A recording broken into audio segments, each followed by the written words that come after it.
This is WGN Morning News at 9.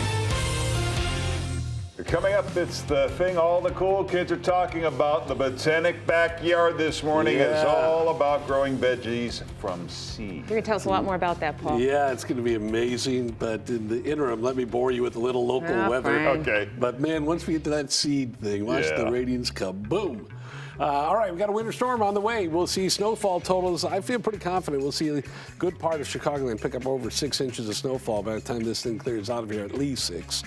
We also expect to see high winds, and then it's going to be followed by bitterly cold conditions. Winter storm watch kicks in tomorrow morning at 6 a.m., remains in effect till noon here on Saturday. And snowfall totals, this is just one model that is showing some of the lower totals that are being projected, but the southern sections picking up maybe 2 to 4 inches. The central sections, I think, somewhere between 4 to 6 inches, and along the lakefront, perhaps 4 to 6 inches, and then 6 to 9 inches north and west. And again, this is a conservative look. There's other models out there that are bringing substantially higher snowfall totals in here.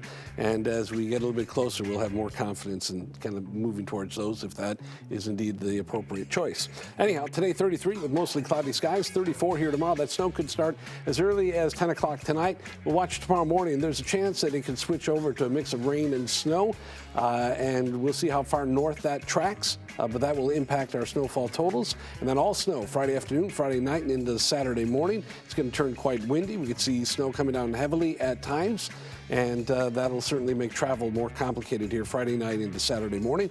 Saturday, temperatures start to drop. We'll climb to about 24. And with strong winds, it'll feel substantially colder than that. The bulk of the snow tapers off by midday. You can see another light snow shower Saturday night into Sunday morning with minor additional accumulation. Then brutally cold here Sunday through Tuesday with highs only in the low to mid single digits. That's your forecast.